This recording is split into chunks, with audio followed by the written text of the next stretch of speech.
Did you know that a naval battle of the Civil War happened in Oklahoma? Not on the ocean, not even near a coast, but on the Arkansas River near present-day Tomahawk? And it involved a steamboat, an ambush, and one of the most remarkable Native American generals of the war?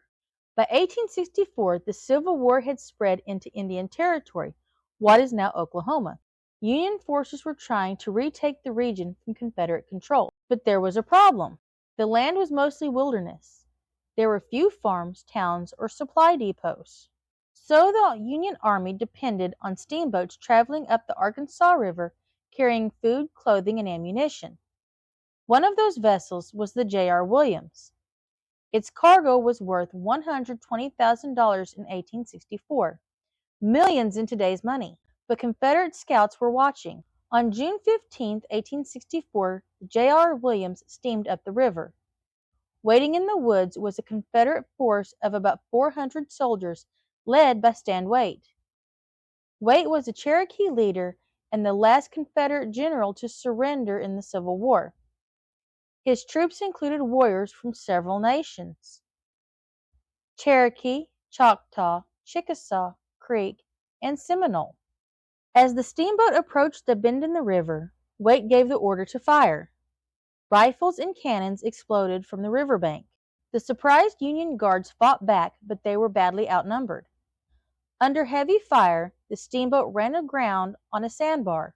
Confederate soldiers rushed the stranded vessel. They quickly overwhelmed the crew and seized the ship.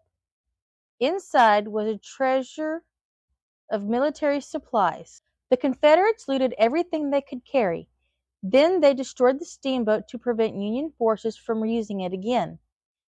The ambush was one of the most successful Confederate raids in Indian Territory. The attack was a huge morale boost for Confederate supporters in the region. It also showed that Union supply lines on the Arkansas River were vulnerable. The war in Indian Territory would continue for another year until the Confederacy collapsed in 1865. Today, the battle is remembered by a historical marker placed by the Oklahoma Historical Society in Stigler. It marks the site of one of the most unusual naval battles of the American Civil War. The Civil War wasn't fought only on famous battlefields like Gettysburg.